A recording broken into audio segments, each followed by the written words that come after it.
You built the campaign that doubled their revenue. They bought a bigger house.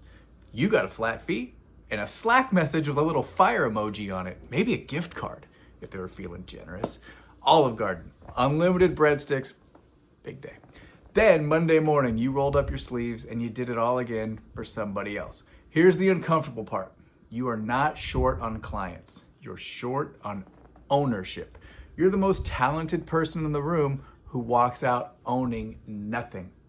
I did that for years and I smiled through it too. Today, I'm gonna show you the shift that got me out. The same skills you've already got, completely different positioning, okay? So let me say the part that nobody in your industry wants to say out loud. You're great at what you do, and you are completely, perfectly replaceable.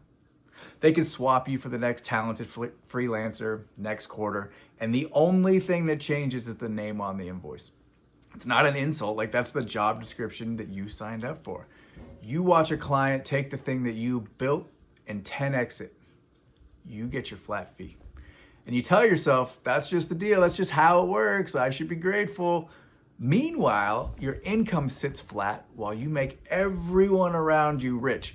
And the calendar's packed, scope creep is eating up your Saturdays, right? You're missing your kid's game for a quick call that wasn't quick and absolutely was not necessary.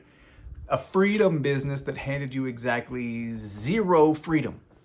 I know that trap because I built myself a beautiful one. I used to wear slammed like a badge, triple booked, inbox on fire, telling everyone how busy I was like it was some sort of flex. I drank the whole pitcher of Guru Kool-Aid. More clients, more hustle, more grind, and freedom's coming any day now, I promise. Spoiler alert, it wasn't coming. I just built a really nice looking cage and a great story about why I was still sitting in it. So, if you've ever sat there at the end of a good month thinking, why am I making everyone money but me? That's not a you problem. You're not lazy, you're not behind. You didn't pick the wrong skill. It's a position problem. You're renting out the hours when you could be owning the outcome. And until that flips, the ceiling stays exactly where it is. You'll just, keep cracking your head on it, little by little, more tired every year. So here's the shift. And it's not a skill, it's a position. Let me tell you how I finally saw it. So back when I lived in Nashville, I got to watch how the music business actually works up close. And in any session, there's basically two kinds of people. You had the players and the singers.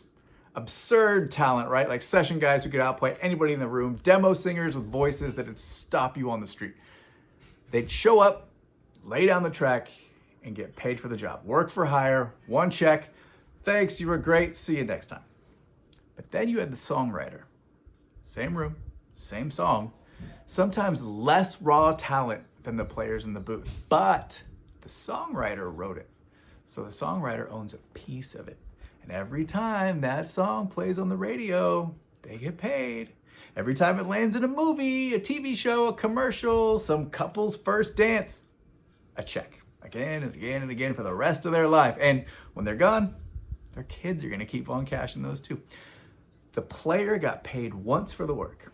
The songwriter gets paid forever for owning a piece of it. The same session, same song, wildly different life. So here's the part that should sting. In your business, you're the session player. You're ridiculously good. You show up, you write the campaign, you lay down the track, and you go take your one check and you go home. The song that you wrote, it plays for years, makes them a fortune, and you never see another dime. And it's got almost nothing to do with talent. The session players are usually the most talented people in the room. It comes down to one thing, whether you own a piece of what you make. So I need opportunities is the session player's whole life. Always waiting for the next gig, the next booking, the next call. I see opportunities is the songwriters. You look at a business you already know and you don't see a job to get hired for. You see a song that's been playing this whole time with nobody collecting the royalties, dead leads, dormant buyers, and offers sitting in the back, racking up plays that nobody's cashing. The vendor asks, what can you hire me to do? The partner says, I see about 40 grand playing on the radio over there. Nobody's collecting it. I'll go get it. And we can split it every time it plays. Same business, same skills. One of you owns a piece of the song. So now I can already hear like Grindstone Gary screaming at his monitor. Found money, money's not found, kid. You grind for every dollar. No retainer, no scope doc. You just find it and split it. And you wrote the whole thing with AI while your kids were at swim lessons. Next you'll tell me you closed a deal from your phone at Disneyland. Well, yeah, Gary, I did. It was a really good day. Anyway, Gary's been billing by the hour for 20 years. He's got 4 monitors, 3 half-finished funnels, and the eye bags of a man who hasn't seen a Saturday since 2019. And he's certain you're the naive one here. Gary steps over a fortune every single day because he's too busy being slammed to ever look down. He doesn't have a money problem. He's got a Gary problem. Don't be Gary. So here's how the shift actually happens. It's 2 moves. The first one I call the spot.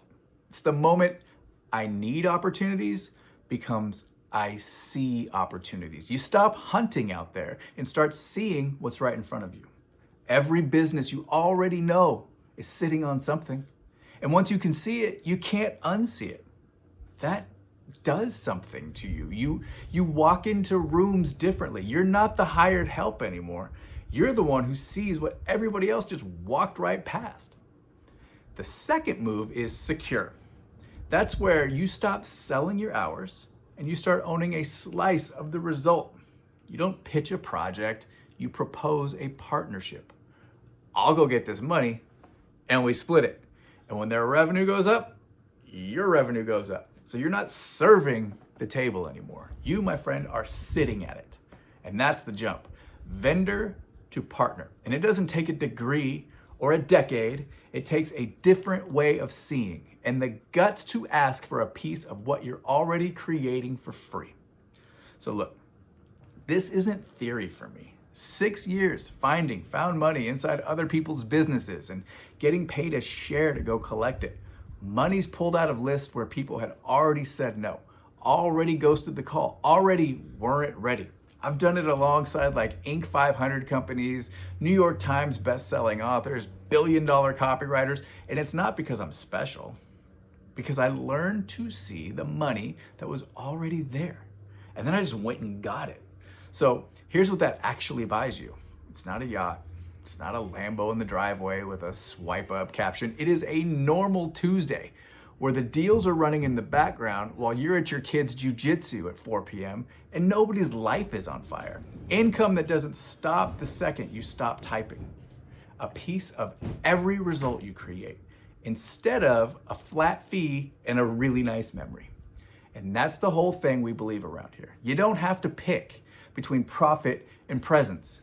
You can have the money and be at the dinner table. That is the whole damn point. So you can build real wealth without turning into a greedy sales bro who treats humans like leads instead of people. So own the upside. Lead like a partner. Be home for the stuff that only happens once. That's the game. That's the entire game. And the timing on this right now, it's like stupid good right now. AI does about 95% of the writing. The stuff that used to take a team a month, you can run it from your phone, in your boxers, at the kitchen counter. No team, no office, no synergy meetings where everyone pretends to care. The operators who learn to see found money right now are going to own a pile of upside, while everybody else is out there chasing the next retainer and calling it ambition. That window doesn't stay open forever though. They never do. So here's all I want you to do today. Next time you look at a business, a client, friend's company, somebody in your network, don't ask what they can hire you to do. Ask, where's the money already sitting that nobody's collecting? That one question will change which person you are when you walk in that room. And if you want to see exactly how one of these partnerships gets structured, how you spot the money, land the deal, collect without a single sales call, I put a free class in the description. It's free. Go sign up for it. And do me a favor, drop a comment and tell me, what is one business you already know that's probably sitting on found money right now. First one that pops in your head. Like that instinct, that's the skill, right? So, all right, go look at something you've seen 100 times, and this time, actually see it. Stop being the session player. Start writing songs you own. I just want you to win.